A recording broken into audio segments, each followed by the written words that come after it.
안녕하세요. 워런 버핏처럼 매일 신문을 박세익 전무와 함께 읽으면서 투자의 고수가 됩시다.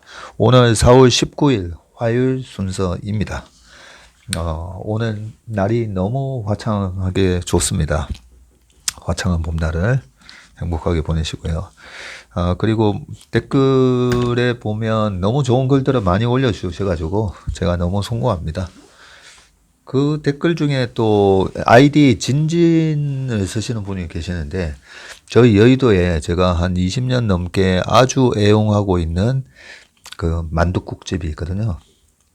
부침개도 아주 맛있게 하고 육전도 하고 지난주 주말에도 가서 먹었었는데 그 진진 아이디를 또 쓰시는 분이 또 좋은 글을 올려주셔서 너무 또 감사합니다. 이 감사함의 효과가 어떻게 나타나는지 중학생 아들하고도 이 방송을 같이 들으시는 분이 있다고 해서 제가 우리 그 중학생 아들을 위해서 좀 얘기를 해드리면, 제가 뭐 대단히 머리가 좋거나 제가 대단히 뭐 노력을 아주 열심히 하고 뭐 그런 사람이 아닙니다. 저는 제 스스로 보면 전 좀 한심한 사람인데 어떻게 제가 이 정도 이렇게 살고 있을까? 그게 이제 저희 부모님 덕이 참 많다라고도 생각하면서 제가 옛날부터 대학생 때도 그랬던 것 같아요. 그 설날 때 1월 1일 되면 그 TV에서 KBS나 뭐 SBS나 이렇게 보면 그 아나운서들이 새해 복 많이 받으세요 하고 그렇게 인사를 많이 하잖아요. 연초 구정 때도 마찬가지고요. 그 TV에서 자, 새해 복 많이 받으세요 하고 인사를 하면 저도 그 TV 화면의 앵커를 보고 네, 감사합니다. 새해 복 많이 받으시고 저도 많이 받겠습니다. 그렇게 얘기를 했었어요. 좀 웃긴 거죠. 그 TV 속의 앵커분들이나 그 연예인들이 새해 복 많이 받으세요 하면 저도 네, 감사합니다. 새해 복 많이 받겠습니다. 막 이렇게. 그래서 그런 많은 분들이 복 많이 받으세요 할 때마다 감사하게 그 복을 많이 받겠습니다. 예, 그래서 제가 그래도 이 정도 살고 있는 게 아닌가 뭐 좀 그런 생각이 듭니다. 그래서 항상 그렇게 감사의 댓글 남겨주시면 뭐 몸둘 바를 모르겠고 너무 그 부분에 대해서 제가 또 많은 그 은혜를 받을 것 같아서 감사드립니다. 예.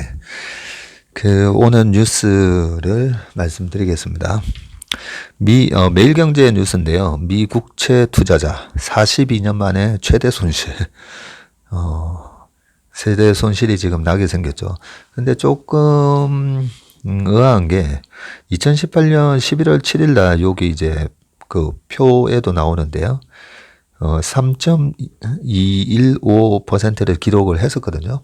그때 2018년도만 하더라도 2015년 12월 달에 첫 금리 인상을 하고 2016년 12월에 금리 두 번째 올리고 그리고 2017년도에 세 번을 올리고 또 2018년도에 네 번을 올리면서 총 9번을 올리는데 그 2018년도에 보면 금리가 이제 가파르게 올라가면서 2018년 2월 달에 거의 뭐 3% 근처까지 올라가면서 그때 한번 시장이 놀래가지고 한번 확 빠졌다가 그리고 2018년 10월 달에 3%를 막 돌파하면서 그때도 S&P 500하고 미국 시장이 박살났을 때 했잖아요. 2018년 10월, 11월, 12월. 네, 그렇게 3개월 동안에 큰 조정을 보이고 그러고 나서 2019년도에 주가가 많이 올랐었는데 그런 3.215까지 갔는데 그저께 같은 경우는 지금 이제 10년물이 2.8 하고 있는데 어떻게 42년 만에 최대 손실이라고 하는지 한번 읽어보겠습니다. 1분기에 미국채 지수가 5.5% 급락을 했고 고물가가 지속되고 있으면서 채권 금리가 다시 쑥 올랐다. 골드만 긴축발 경착륙을 우려하고 있고 미국은 2년 내 경기 침체 확률이 35%다. 2년 내 경기 침체로 갈 확률은 그 장단기 금리 차를 갖고 아마 얘기를 하는 거겠죠. 예, 조금 더 읽어보겠습니다. 미 연준의 긴축 시사에 올해 1분기 미국 국채 투자자들이 40여 년 만에 최대 손실을 기록했다. 결국은 이제 한 분기에 수익률이 이렇게 많이 터진 게 40년 만이라는 거네요. 그러면 40년을 쫙 빼보면 1982년이 되겠죠. 1982년은 여러 번 말씀드렸지만 그때 폴 볼커가 미국 연준 금리를 22%까지 올렸었던 그때였기 때문입니다. 그 밑에 쭉 나옵니다. 보면 17일 월스트리트 저널은 블룸버그가 집계하는 미국 국채 가격 지표인 국채지수가 올해 1분기 5.5% 급락했다고 보도했고 이는 1980년 이후 가장 큰 낙폭인데 이달 들어서도 2.4% 추가 하락했다. 미국채 10년물 금리는 지난 14일 2.8%를 돌파하며 2018년 말 이래 최고치를 기록했다. 지난해 말 기준이 1.496%였었네요. 2021년 말에 미국채 10년물이 1.5 정도를 기록하다가 지금 2.8 되면서 아주 크게 터지고 있는 거죠. 월스트리트 저널은 가계의 풍부한 현금 유동성, 여행과 여가 지출 증가 전망 등을 단기적인 물가 상승 요인으로 꼽았다. 이 물가 상승 요인이 무엇인지가 중요한 건데 이게 머니터리 인플레이션인지 아니면 정말 그 경기가 좋아져서 올라가는 비즈니스 경기가 좋아지는 인플레이션인지 그게 원인이 중요한데 이제 월스트리트 저널은 이렇게 풍부한 현금 유동성에다가 여행과 여가 지출 그리고 아울러 노동시장도 수십 년 만에 가장 수급이 빠듯해서 노동자들이 임금 인상을 요구할 수 있는 환경이라고 설명을 했다. 인플레이션이 정점을 찍었다는 전망도 나오지만 전문가들은 채권 시장의 분위기가 반전되기까지 시간이 걸릴 것으로 예상했다. 지난 12일 발표된 에너지 식품을 제외한 3월 건설물 물가 상승률은 전월 대비는 0.3%로 지난해 9월 이후로 가장 낮았다. 지난해 9월 이후로 이제 전월 대비는 0.3%로 지금 낮아지고 있다는 거죠. 그런데 절대 물가지수 YOY로는 8.5% 기록하면서 뭐 다들 큰일 났다 지금 그러는 거죠. 네. 국채금리는 지표 발표 후에 하락했지만 지난 주말 다시 상승 전환했다. 투자자들이 지표 하나만으로 안심하기에는 아직까지 충분하지 않다 하고 타노스 바르다스 누볼그먼 범은 선임 포트폴리오 매니저가 채권 시장이 사상 최악의 분기 중 하나를 막 지났고 약세는 계속되고 있다고 했다. 그는 근원 물가의 월간 상승률이 연속적으로 0.2% 수준으로 나와야 채권 금리 상승세가 진정될 것으로 봤다. 그러니까 월간 상승률이 0.2% 수준대로 이제 떨어져야 된다라는 부분이고요. 미 금융시장에서는 향후 2년 안에 약 35% 확률로 경기 침체가 발생할 수 있다. 35% 확률이라고 하면 좀 낮은 거 아닙니까? 그죠? 뭐 그거는 장단기 금리차에도 있었고 하니까요. 저 뒤에 쭉 가보면 2차 세계대전 이후 14차례 있었던 미 긴축 사이클에서 2년 안에 경기 침체가 발생했던 경우는 11번이었다. 한편 미 경제학자들은 이달 초 진행된 블룸버그 조사에서 27.5% 확률로 미 경제가 침체될 수 있다는 전망을 내놨다. 두 번째 뉴스는 한국경제신문인데요. 미국과 EU 결국 화석연료를 늘린다. 전력난에 뒤로 밀린 탄소 중립. 예. 작년에 3% 나갔을 때도 신한자산에서 솔해서 신한자산이 운용하는 ETF 이름이 이제 솔이잖아요. 그 삼성자산은 코덱스, 미래는 타이거. 근데 신한솔 그때 뭐 탄소 배출권 ETF 뭐 들고 나와서 설명했던 걸로 기억을 하는데 이렇게 탄소 배출에 대해서 그 EU라든지 미국이 조치를 타이트하게 그 부분을 강화를 하면 그 탄소 배출권 가격이 올라가고 이렇게 지금은 전력난이 문제지 뭐 이것부터 먼저 해소해야 하면서 탄소 중립을 일단은 나중에 급한 불부터 끄자. 이거는 나중에 하자면 탄소 배출권 가격이 좀 떨어졌겠죠. 그런 부분은 investing.com이나 이런 데 좀 들어가셔가지고 한번 확인을 해볼 수도 있습니다. 이런 뉴스 들으면 탄소 배출권 선물 뭐 이런 게 나오네 보니까. 그러면 탄소 배출권 선물 CFI 돼 있고 한 위클리로 한번 보겠습니다. 고점이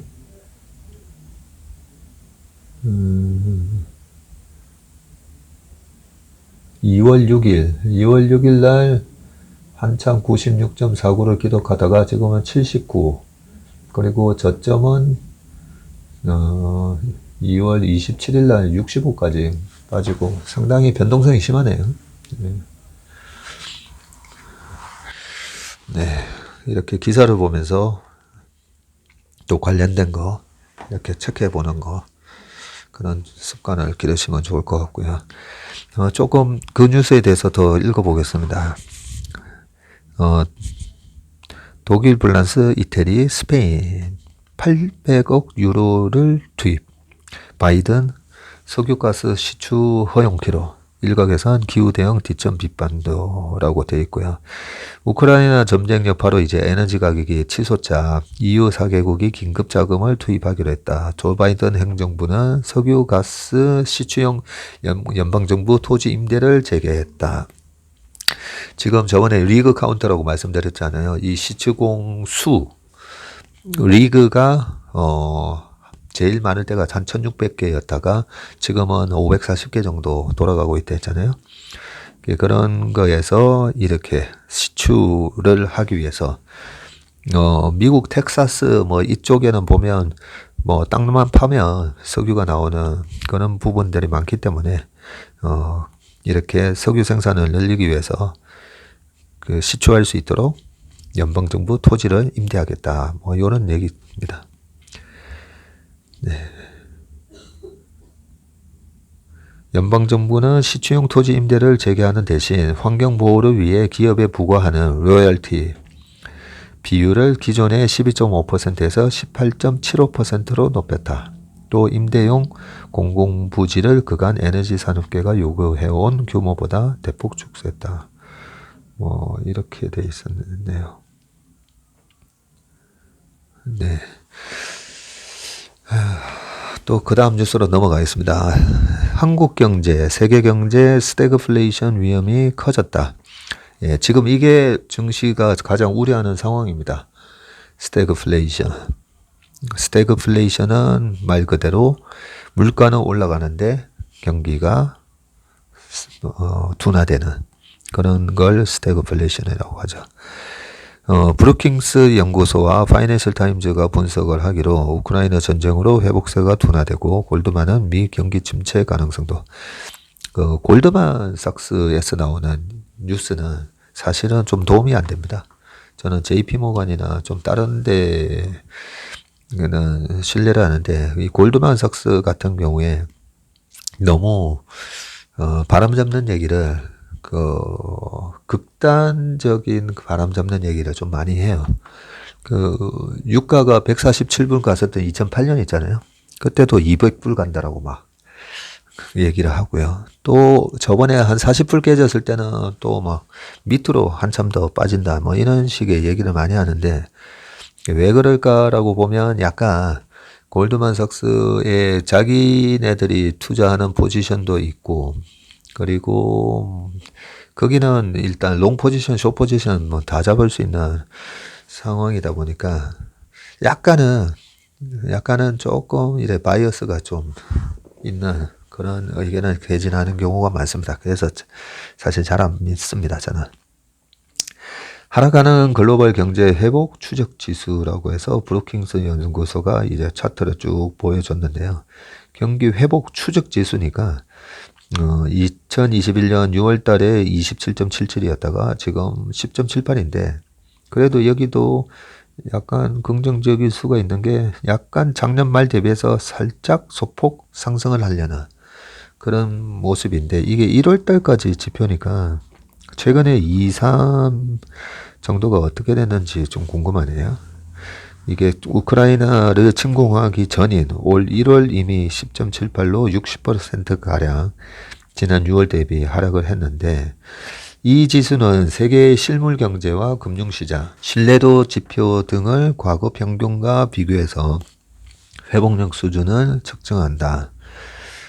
에스와르 프라사드 브루킹스 연구소 선임연구원은 급등하는 물가와 제한된 정책 수단 등으로 올해 세계 금융시장의 변동성이 커질 수 있다며 정책 위반자들이 난제를 떠안게 될 것이라고 내다봤다. 세계 경제의 3대 핵심 축인 미국, 유럽, 중국이 경기 위기에 직면했다는 진단이 나왔다. 쭉 돼 있습니다. 프라사드 연구원은 미국 페드가 물가를 잡기 위해 강하게 긴축 조치를 취하면 내년 미국 경제가 침체에 빠질 수 있다. 라고 얘기하고요.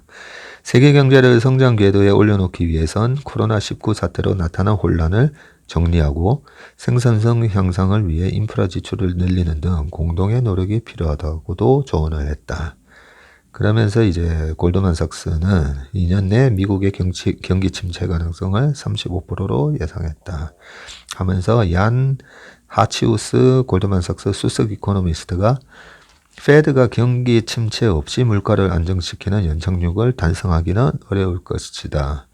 페드가 임금 상승률을 인플레이션 목표인 2%로 맞추기가 쉽지 않을 것이라는 얘기다. 하지만 그는 페드의 통화 긴축 시기에 반드시 경착륙이 이루어지는 건 아니다고 덧붙였다. 네, 뭐 별 그렇게 도움되는 얘기는 아닌 것 같습니다. 그리고 매일경제에서 중국 성장률 4.8% 선방을 했지만 2분기부터 봉쇄 청구서가 날라든다. 이번에 그 상해랑 그 경제도시를 봉쇄해 버렸었잖아요. 그래서 아주 흥미로운 기사라서 따왔습니다. 참고로 중국 분기별 경제 성장률 이 표가 나오고 있는데요. 이 표 보시면 2020년 1분기가 코로나 터졌을 때 마이너스 6.8% 예, GDP 성장률을 보이다가 이게 YOY다 보니까 2021년 1분기에는 지금 대비해서 그때 그 코로나 때 대비해서 성장률이다 보니까 베이스가 낮잖아요. 그래서 이런 걸 베이스 이펙트라고 하고 우리말로는 기저 효과라고 하죠. 기저 효과 때문에 21년 1분기에 18.3% 상승을 기록했다가 이번 1분기에는 4.8% 기록을 하고 있습니다. 그리고 그 밑에 좀 더 중요하게 보이는 게 마이너스로 돌아선 중국 소비라고 해서 21년 3월 달에 34.2%였다가 지금은 마이너스 3.5%인데 이게 월간 소매 판매 증가율입니다. 네. 아무래도 3월 달에는 봉쇄가 있었으니까요. 네. 그것 때문에 2분기부터 봉쇄 청구서가 날라든다라는 얘기인데 한번 읽어보겠습니다. 1분기 성적표가 시장 전망을 웃돌아. 예. 1분기가 원래는 한 4에서 4.5 정도 예상했던 걸로 기억하는데 4.8로 예상치를 웃도는 좋은 그 성적이 나왔던 거죠. 예. 올 목표치 봉쇄가 장기화 때 3% 추락도 전망이 되고 올 목표치 5.5 달성 힘들 것이다. 3월 소매 판매 감소세로 전환이 되었고 우한 사태 이후 이게 20개월 만에 처음인데 중국 당국은 이딴 유동성 완화 정책을 지금 하고 있습니다. 지준율 인하했고요. 지난주에도. 시진핑 3연임 앞두고 부양 나서 지금 올해 이제 10월 달인가 3연임에 대한 부분이 결정이 되죠. 예, 그거를 앞두고 부양에 지금 나서고 있고요. 전문가들은 방역 유연화 없이는 안 된다라고 얘기를 하고 있습니다. 그 세부적인 기사 내용 보면 중국 국가통계국이 1분기 국내 총생산 GDP가 27조 178억 위안인데 이게 우리나라 돈으로 5,220조. 예, 1분기 나왔고요. 전년 동기 대비 4.8이었고 지난 4분기 성장률이 4%였었기 때문에 이번 1분기에 4.8로 올라와서 상당히 고무적이라는 거죠. 예측치는 4.4에서 4.3 정도 블룸버그에서 이렇게 예상을 했었고요. 그런데 이렇게 깜짝 성장률을 보이고 있지만 1분기 성적표를 보면 1, 2월과 3월로 구별해서 보면 경기 하강 움직임이 뚜렷하게 포착된다. 가장 암울한 지표는 중국 GDP에서 가장 큰 비중을 차지하는 내수다. 3월 소매 판매 증가율이 전년 동기 마이너스 3.5% 하락했고 그런데 1, 2월 달에는 소비 증가율이 플러스 6.7%였대요. 그래서 3월부터 이제 확 빠졌다는 거죠. 이게 아무래도 이제 봉쇄 조치 때문인 거고요. 3월 활동 데이터에서 선전 상하이 봉쇄와 이동 제한으로 가계 소비가 크게 둔화됐다고 분석을 했다라고 나옵니다. 투자와 생산도 성장이 둔화되고 있다. 고정자산 투자 증가율은 1, 2월에 12.2%에서 3월 달에는 9.3으로 낮아졌고 공장이 멈춰서면서 3월 산업 생산도 전년 동기 대비 5% 증가하는 데 그쳤다. 실업률도 나오네요. 실업률이 높아진 것도 간과할 수 없다. 도시지역 실업률이 2월 달에 5.5에서 3월 5.8%로 상승을 했다. 5.8%는 2020년 5월 이후 최고치라고 합니다. 16세에서 24세 실업률로 한정하면 1에서 2월 15.3에서 3월 달에는 16%로 올라갔다. 이렇게 돼 있고요. 그래서 전체적으로 얘기하는 거는, 지금 그 봉쇄를 하면서 이렇게 다이렉트로 중국 경제 성장에 영향을 미치고 있다. 뭐 이 부분인데, 시진핑의 머릿속에는 어쨌든 장기 독재로 가야 되는 이 부분이 제일 중요하기 때문에 그 지난주에도 경기 부양위에서 지준율도 인하하고 지금 최근에 저희 이 상류CB TV에 저희 채슬리 모닝 브리프 있잖아요. 거기 보면 지난주 한번 보시면 52주 신고가에 중국 부동산 기업들 52주 신고가가 되게 많이 나옵니다. 그 정도로 지금 부양을 하고 있다는 거죠. 예, 그렇기 때문에 이 신문에서 하는 얘기는 이런 경기 부양책의 그 봉쇄를 해버리고 하면 다 무용지물이 될 가능성이 높다. 뭐 이런 얘기를 하고 있는 겁니다. 그런데 18일부터 테슬라 자동차, 상해 자동차가 공장이 재개되고 실제로 지금 나오는 뉴스들은 조금씩 이제 완화하고 어제 아침에 우리 왕정 차장이 발표한 거에도 보면 제조업 뭐 300개 이상에서 부분적으로 완화시키는 그런 조치들이 나오게 있기 때문에 너무 그렇게 걱정할 필요는 없다. 뭐 이런 얘기가 있었습니다. 그리고 매일경제에 팬데믹 엎친데 전쟁이 덮쳐 개도국 41곳 디폴트 경고이라고 나오는데 아주 마음 아픈 얘기입니다. 이렇게 물가가 급등을 하면 결국은 못 사는 나라들이 힘들어진다 했잖아요. 네, 그러면서 IMF 부채 상환하지 못할 수도 물가 이자율 동반 상승 직격탄 디폴트 선언 스리랑카에 이어 파키스탄, 이집트도 지금 비상사태다라고 되어 있습니다. 예. 이게 그 우크라이나 전쟁이랑 뭐 연관이 되지만 그 전에 그 코로나 위기 때 페드가 돈을 왕창 풀면서 나타나는 그 인플레이션 쓰나미에 의해서 자산을 가지고 있지 못하고 돈을 벌지 못하는 국가들이 위험해진다라고 제가 말씀드렸잖아요. 그런 효과라고 보시면 되겠습니다. 일본은행 딜레마. 나쁜 엔저 잡자니 재정이 파탄된다는 거죠. 금융 완화를 고수하는 이유는 한번 읽어보시면 엔화 약세가 일본 경제에 악영향을 미치는 나쁜 엔저로 엔저가 현실로 나타나고 있다. 그 예전에 그 아베노믹스 때 아베가 인위적으로 엔화 돈 풀기 하면서 엔고 상황을 엔저 상황으로 확 바꾸면서 일시적으로 일본의 주가가 확 급등을 하고, 예, 그런 게 2013, 14, 15년도에 좀 있었었죠.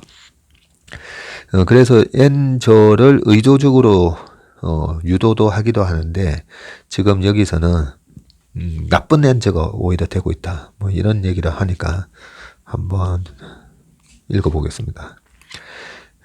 니혼 게이자이 신문이 18일 날 시장 전문가 7명을 대상으로 시행한 긴급 설문조사에서 5명이 올해 엔화가 달러당 130엔까지 떨어질 수도 있다고 내다봤다. 뭐 7명 중에 5명이 뭐 이 정도, 지금 126.65인데 130까지 떨어질 수도 있다, 이런 얘기는 뭐 별로 의미 없는 얘기입니다.